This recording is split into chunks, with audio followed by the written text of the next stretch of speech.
आज की कहानी है एक ऐसे कैदी की जो हर बार जेल से भाग निकलता है, फिर चाहे कितनी भी सिक्योरिटी क्यों ना हो। ये कहानी है जापान के सबसे खूंखार कैदी सुजुकी की, जो इस समय जापान की सबसे हाई सिक्योरिटी जेल में अपनी सजा काट रहा है। चेकिंग ड्यूटी पर घूम रहे गार्ड्स के जाने के बाद सुजुकी अचानक मुस्कुराया और अपना एक दांत बाहर निकाल लिया। कुछ देर बाद गार्ड्स फिर से चेकिंग करने आए, लेकिन इस बार सुजुकी फरार हो चुका था। उन्हें वहाँ किसी के मौजूद होने का शक हुआ, लेकिन सुजुकी भी कोई कच्चा खिलाड़ी नहीं था। वो बिना आवाज किए रोशनी से बचता हुआ इधर से उधर छुपता रहा। जब गार्ड्स ने आइसोलेशन सेल की दोबारा चेकिंग की तो वो समझ गए कि सुजुकी भाग चुका है। उन्होंने तुरंत बाकी के गार्ड्स को बुलाया और देखते ही देखते वहाँ भीड़ इकट्ठा हो गई। जब सुजुकी छत से भाग रहा था तो जोर जोर से जेल के सायरन बजने लगे। अचानक जोरदार बारिश शुरू हो गई और हमें पीछे की कहानी दिखाई जाती है।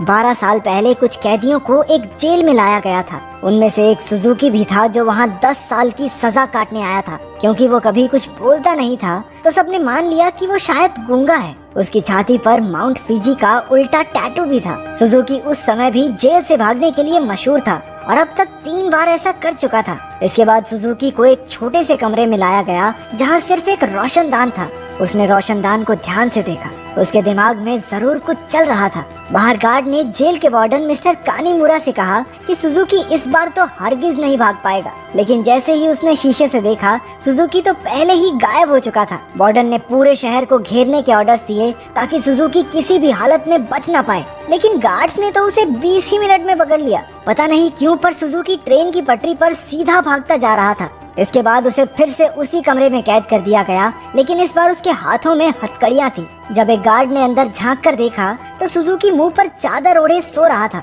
गुस्से में उसने सुजुकी को चादर हटाने को कहा क्योंकि वो कोई चांस नहीं लेना चाहते, लेकिन जब बार बार कहने पर भी उसने चादर नहीं हटाई तो गार्ड्स ने मिलकर उसकी बुरी तरह पिटाई की। अगली सुबह वार्डन ने सुजुकी के सारे पुराने रिकॉर्ड्स निकाले। ध्यान से पढ़ने पर उसे पता चला कि जब भी सुजुकी जेल से भागता है तो हर बार वो ट्रेन की पटरी पर ही पकड़ा जाता है। रात को वार्डन गार्ड्स के साथ चेकिंग पर निकला। वो सुजुकी के सेल में पहुंचकर हैरान रह गए क्योंकि उसने किसी तरह अपनी हथकड़ियां खोल दी थी। गुस्से में गार्ड्स ने उसे मारते हुए पूछा, कैसे खोली हथकड़ियां? हाँ, कैसे खोली हथकड़ियां? लेकिन हमेशा की तरह सुजुकी चुप रहा। एक बार फिर से उसकी जमकर धुलाई हुई। एक दिन सुजुकी एक छोटी सी तार से खेल रहा था, जिसे किसी तरह छुपाकर वो जेल के अंदर ले आया था। सवाल ये उठता है कि वो इस तार को अंदर लाया कैसे? मुंह में छुपा के? ना, गू में छुपा के। इसी तार की मदद से वो अपनी हथकड़ियां खोलता था। कुछ दिन बाद वार्डन एक हफ्ते की छुट्टी पर अपने घर चला गया। अब सुजुकी के पास भागने का बहुत अच्छा मौका था। उसने अपनी तार निकाली और ताला खोलने की कोशिश की। जल्द ही वहाँ एक गार्ड चेकिंग के लिए आ गया। उसने झांक कर देखा कि सुजुकी फिर से अपना मुंह ढककर सो रहा था, लेकिन इस बार गार्ड बिना कुछ कहे चला गया। लेकिन असलियत तो ये थी कि सुजुकी अंदर था ही नहीं। वो तो छिपकली बनकर छत से चिपका बैठा था। वो जेल से भागने के लिए सही मौके के इंतजार में था। गार्ड के जाने के बाद वो धीरे धीरे ऊपर तक पहुंच गया। उसने छत की एक खोखली जगह पर मुक्का मारा और वहां से भाग निकला। जब गार्ड्स को पता चला तो उन्होंने तुरंत सायरन बजा दिया। वार्डन को भी खबर पहुंचा दी गई और वो तुरंत जेल के लिए निकल गया। अगली सुबह पुलिस वाले सुजुकी को पकड़ने का प्लान बना रहे थे। तभी वार्डन भी वहां पहुंच गया। उसने कहा कि सारे प्लान छोड़कर सिर्फ एक टीम पास की ट्रेन की पटरियों पर भेज दो। ऑफिसर्स को भी लगा, अरे बूढ़ा हो गया वार्डन, दिमाग सटिया गया इसका। अरे वो पागल थोड़ी है, हर बार सेम जगह जाएगा। लेकिन जब वार्डन ने उन्हें विश्वास दिलाया कि उसे 100% भरोसा है कि सुजुकी वहीं मिलेगा, तो उन्होंने उसकी बात पर भरोसा करके टीम भेज दी और उसकी बात सच भी निकली। सुजुकी को एक बार फिर से ट्रेन की पटरियों पर पकड़ लिया गया। जेल से निकलने में तो ये चाचा चौधरी बन जाता है, कंप्यूटर से तेज दिमाग। बाद में क्या हो जाता है इसे? क्योंकि वार्डन की सूझबूझ की वजह से सुजुकी पकड़ा गया तो उसके काम से खुश होकर उसे प्रमोट कर दिया गया। अब वो एक बड़ा ऑफिसर बन चुका था जो देश की सारी जेलों में जाकर कैदियों की हालत की चेकिंग करता था। उधर सुजुकी एक बार फिर से भाग निकला और फिर से पटरियों पर पकड़ा गया। हर साल उसे एक नई जेल में भेजा जाता जिसमें और ज्यादा टाइट सिक्योरिटी होती, लेकिन वो हर जगह से बचकर निकल जाता था। इसी वजह से मीडिया ने उसे स्टार भगौड़े का खिताब दिया और वो पूरे देश में मशहूर हो गया। 12 साल बाद उसे सेंट्रल जेल में लाया गया। यहाँ वो कड़ी सिक्योरिटी में था क्योंकि 10 गार्ड सिर्फ उसी पर निगरानी रखने के लिए खड़े थे। उसका कमरा भी पूरी तरह सीमेंट से बना था और दरवाजे पर कई ताले थे। ये वही आइसोलेशन सेल है जो हमने कहानी की शुरुआत में देखा था। गार्ड्स के जाने के बाद सुजुकी ने चारों ओर नजर दौड़ाई। वो एक बार फिर से भागने की तैयारी में था, एक गार्ड ने खाना लाकर उसके सेल में रखा, लेकिन उसके जाने से पहले ही सुजुकी ने उसे पकड़कर हथकड़ी लगा दी। गार्ड ने तुरंत सीटी बजा दी, जिससे कई और गार्ड्स वहां आ पहुंचे। उन्होंने मार मार कर उसकी बुरी हालत कर दी। होश आने पर सुजुकी ने दरवाजे से गार्ड्स को जाते देखा। उसके चेहरे से खून टपक कर लोहे की सलाखों पर गिर रहा था। अगली सुबह गार्ड्स ने उसकी हथकड़ियों पर कुछ और पेंच कस दिए ताकि इस बार वो उन्हें खोल ना पाए। जाने से पहले वो एक बार फिर से उसके शरीर की थोड़ी मेंटेनेंस करके गए। इसी तरह सुजुकी के दिन बीत रहे थे। वो जानबूझकर गार्ड से पंगे लेता, वो उसे मारते और फिर वो अपना खून लोहे की सलाखों पर टपकाता। एक दिन गार्ड्स ने उसे इतना मारा कि उसका दांत टूटकर गिर गया, लेकिन सुजुकी ने उसे उठा लिया और उसे देखकर अजीब तरीके से मुस्कुराने लगा। ऐसा लग रहा था जैसे ये सब उसके प्लान का ही हिस्सा है। इसके बाद सुजुकी दीवार पर अपने दांत से कुछ बनाने लगा। कुछ हफ्तों बाद सुजुकी ने एक और गार्ड पर हमला कर दिया। इस बार उसे सबसे खतरनाक सजा दी गई। उन्होंने उसे एक लंबी जंजीर से बांधकर ऊपर लटका दिया। 1 साल बीत गया और सुजुकी अभी भी सजा काट रहा था। उसकी हालत बहुत बुरी हो चुकी थी। शरीर सड़ने लगा था और उसके घावों पर कीड़े पड़ चुके थे। आखिरकार उस शाम गार्ड्स ने आकर उसकी जंजीरें खोल दी। पूरे 1 साल बाद उसे चैन की सांस आई थी। उधर पुराना वार्डन मिस्टर कानेमुरा वहाँ की जांच करने पहुँचा। उसने आइसोलेशन सेल में जाकर देखा कि सुजुकी की हालत बहुत खराब थी, लेकिन वो उसे नजरअंदाज करके वहाँ से चला गया। इसके बाद वही रात आई जहाँ से कहानी की शुरुआत हुई थी।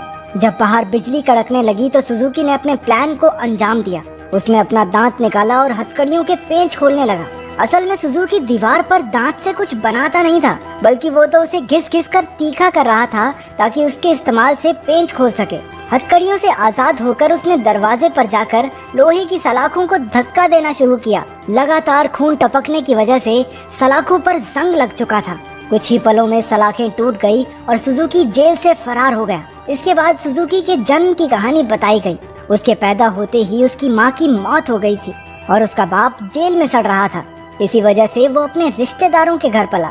एक दिन सुजुकी जंगल में प्रैक्टिस कर रहा था जब उसे दूर से एक आदमी आता दिखाई दिया। ये कोई और नहीं उसका बाप था। उन्होंने कुछ समय बातें की और तभी उसने अपने पिता की छाती पर माउंट फिजी का एक टैटू देखा। बदकिस्मती से जल्द ही वहाँ कुछ पुलिस वाले आ गए जो सुजुकी के पिता को पकड़ना चाहते थे।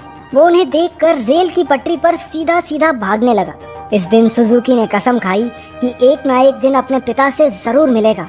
वर्तमान समय में सुजुकी फरार होकर एक बार फिर से पटरियों पर दौड़ रहा था। मिस्टर कानीमुरा ने पीछे से उसे रुकने के लिए आवाज दी और हैरानी की बात ये थी कि वो रुक भी गया। कुछ ही देर में गार्ड्स की एक टीम आकर उसे पकड़कर ले गई।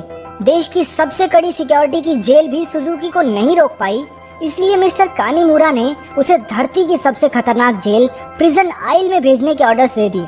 प्रिजन आइल किसी मामूली जेल की तरह नहीं थी। वो समंदर के बीचों बीच बनी थी जहाँ लगातार तेज बहाव रहता था और सबसे जरूरी बात, वहाँ ट्रेन की पटरी तो बिल्कुल नहीं थी और तो और समंदर शार्क से भरा हुआ था, इसलिए वहाँ से भागकर बच निकलना एकदम नामुमकिन था। जेल के अंदर के हालात भी इतने ही खतरनाक थे। पूरी जेल में चारों ओर हजारों गार्ड्स थे और अगर कोई कैदी भागने की कोशिश करता तो उसे देखते ही गोली मार देने के ऑर्डर्स थे। जब सुजुकी वहां पहुंचा तो उसे तुरंत उसके सेल में बंद कर दिया गया। वो कोई कमरा नहीं बल्कि कुछ रॉड्स थी जिन्हें सुजुकी के शरीर के आसपास ऐसे जोड़ दिया गया था जिससे भागना तो दूर वो हिल डुल भी ना सके।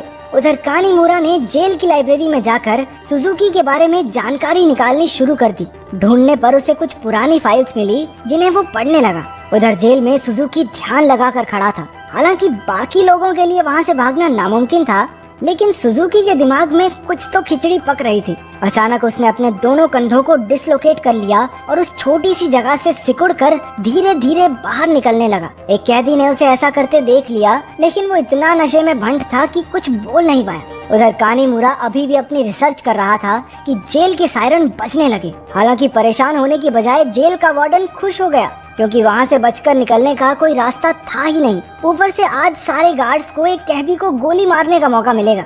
मिस्टर कानीमुरा ने उसे समझाने की कोशिश की कि सुजुकी कोई आम कैदी नहीं है, लेकिन वार्डन ने उसकी बात को नजरअंदाज कर दिया। अगली सुबह कई गार्ड्स को बंदूकें देकर पूरे आइलैंड में फैला दिया गया। वार्डन अपने आदमियों को कुछ समझा रहा था कि वहाँ मिस्टर कानीमुरा आ गया।